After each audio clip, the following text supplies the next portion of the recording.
చదువు ఇవ్వలేకపోతే ఏం జరుగుద్ది అంటే అది ఎప్పుడు అభివృద్ధి దిశగా వెళ్ళదు. అందుకని ఈ డెవలప్మెంట్ ఇండెక్స్ని బేస్ చేసుకొని ఏ ప్రభుత్వం కానీ ఏ దేశమైనా దీనికి ముందుకెళ్తుంది.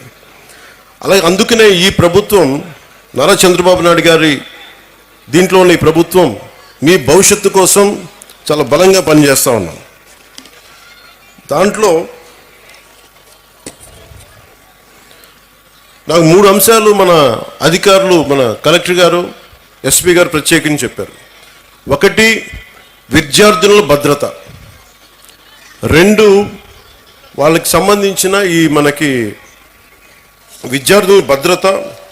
2, మాదక ద్రవ్యాలు ఎక్కువైపోయినాయి. 3వది సోషల్ మీడియాలో, అలాగే సోషల్ మీడియా ఎలా ఉంది అనేది. ఏదైనా సరే మనం ఎలా వాడుకునే దాన్ని బట్టే ఉంటుంది.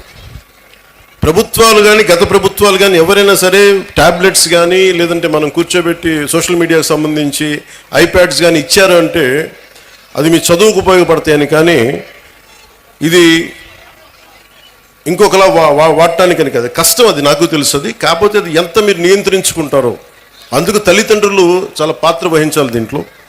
మీ బాధ్యత చాలా ఉంటుంది దీంట్లో. అందుకని ఒకేసారి ఇండివిజువల్ టీచర్స్ కంటే కూడా ఇక్కడున్న విద్యార్థుల తల్లిదండ్రులకు కూడా నేను చెప్పేది ఏంటంటే, మీరు ఇక్కడున్న సమస్యల్ని మీరు కలెక్టివ్గా వచ్చే బలం వేరు. ఒకసారి తల్లిదండ్రులు మీకున్న ఇబ్బందులు కానీ, ఇందాక నేను ఒక 3 తరగతుల విద్యార్థులతో మాట్లాడుతుంటే చాలా సమస్యలు నా దృష్టికి తీసుకొచ్చారు. ముఖ్యంగా ఆడపిల్లలు, మేము క్రికెట్ టీం ఉన్నాం, మేము 12 మంది, మాకు టైం ఇవ్వట్లేదు, మాకు ఆడుకోవడానికి సరిపోవట్లేదు, మాకు కెరీర్గా మాకు స్పోర్ట్స్గా మేము అభివృద్ధి చెందాలి క్రికెట్లో అంటే నెట్స్ బాయ్స్కి ఇస్తారు కానీ మాకు అమ్మాయిలకి ఇవ్వట్లేదు అనే దృష్టి ఉంది. ఆ దృష్టికి తీసుకొచ్చారు. అలాగే ఇవన్నీ కూడా మీరు కూర్చొని మాట్లాడితేనే తెలుస్తాయి. ఒక్కోసారి ఇంకొంతమంది విద్యార్థులు, కొంతమంది అధ్యాపకులు మమ్మల్ని కొన్ని సందర్భాల్లో మాకు పాఠాలు సరిగ్గా చెప్పట్లేదు, కొన్నిసార్లు చేసుకున్నారు, చేతిలో ఏదుంటే దాంతో కొడుతున్నారు. నేను వాళ్ళకి ఏం చెప్పానంటే, మొన్న ఈ మధ్యన రాయచోట్లో కూడా ఒక ఇన్సిడెంట్ జరిగింది. ఆ క్లాస్ టీచరు ఇజాజ్ అహ్మద్ గారు అనుకుంటా, ఆయన ఏదో విద్యార్థులు గొడవ చేస్తుంటే ఆయన ఒక దెబ్బ వేస్తే ఆ విద్యార్థులను తిరగబడి ఆయన గుండెల మీద కొడితే ఆయన చనిపోయారు. సో అధ్యాపకులకు ఎంత బాధ్యత ఉందో విద్యార్థులకు కూడా అంతే బాధ్యత ఉంది. మీరు డిసిప్లైన్డ్గా ఉంటే మీకు బలం ఎక్కువ ఉంటుంది. మీ తల్లిదండ్రులకు మీరు చెప్పండి. మీ తల్లిదండ్రులు, ఒకళ్ళ అధ్యాపకులు కానీ ఎవరైనా సరే, పెద్దలు, స్కూల్ నడిపే పెద్దలు ఎవరైనా తప్పు చేస్తే మీరు దృష్టికి తీసుకొస్తే ఖచ్చితంగా దాన్ని సరిదిద్దుకుంటారు. దానికంటే ముందుగా మీరు కూడా చాలా బాధ్యతగా ఉండాల్సిన అవసరం ఉంది. అలాగే మనం చదువు అనేది ఆబ్జెక్టివ్ ఆఫ్ ఎనీ ఎడ్యుకేషన్. ఉద్యోగాలు సంపాదించడానికి, ఆర్థిక స్తోమత పెంచుకోవడానికే కాదు, జ్ఞానం పెంపొందించుకోవడానికి కూడా. ఇది నాకు ఇష్టమైన నాని పాల్కేవాల గారు చెప్పింది. ఇండియాని తిరిగి రీడిఫైన్ చేయాలి 21st సెంచరీకి అని చెప్పి 1985లో ఆయన మాట్లాడింది. ఒక 7 అంశాల మీద మాట్లాడారు.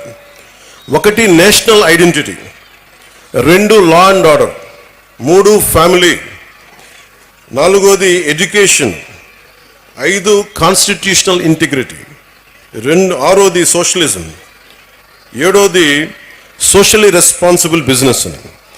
నేషనల్ ఐడెంటిటీ అనే దానికి పదానికి ఏంటంటే, మనందరం ఏదో కులంలో పుట్టాలి, ఏదో ఒక ప్రాంతంలో పుట్టాలి, కానీ మనందరం భారతీయులు అని మర్చిపోకూడదు. మన నేషనల్ ఐడెంటిటీ చాలా చాలా కీలకం. అలాగే లా అండ్ ఆర్డర్కి మనం సహకరించాలి. ఇందాక ఎస్పీ గారు చెప్తా ఉంటే, మన కళ్ళ ముందు తప్పు జరుగుతున్నా, ఇప్పుడు గర్ల్ చైల్డ్ ప్రొటెక్షన్, ఆడబిడ్డ, నేను మీకు చాలాసార్లు విద్యార్థులు కూడా చెప్తా ఉంటాను. సుగాలి ప్రీతి అనే ఒక పాప, 14 ఏళ్ల బిడ్డ, స్కూల్కి వెళ్ళి, అమ్మ నేను స్కూల్కి వెళ్తున్నాను, తిరిగి వస్తానని చెప్పి వెళ్తే ఆ బిడ్డ ఇప్పుడు ఇంటికి రాలా, స్కూల్లో చనిపోయింది. ఫ్యాన్కి ఉరేసుకొని చనిపోయింది. దాని మీద ఈ రోజు వరకు యాక్షన్ తీసుకోవడానికి చేస్తామంటే, ఇప్పుడు ఈ మధ్యన మన కొత్త ప్రభుత్వం వచ్చిన తర్వాత దాని మీద యాక్షన్ ఇనిషియేట్ చేస్తా ఉన్నాం. అంటే మీకు ఆడబిడ్డల భద్రత అంత కీలకం. అందుకని మాధవిరెడ్డి గారు చెప్పినట్టుగా ఇలాంటి సమస్యలు ఏదైనా ఉంటే ప్రతి స్కూల్లో కెమెరాస్ ఉండాలి. అలాంటి ప్రతిపాదన గౌరవ ముఖ్యమంత్రి గారు కూడా ఆలోచిస్తూ ఉన్నారు. అందుకని దాన్ని ఆడబిడ్డల భద్రత కోసమే కాకుండా ఎలాంటి సమస్యలు ఉన్నా కానీ ఉత్పన్నం కాకుండా ముందుగానే పట్టుకోవడానికి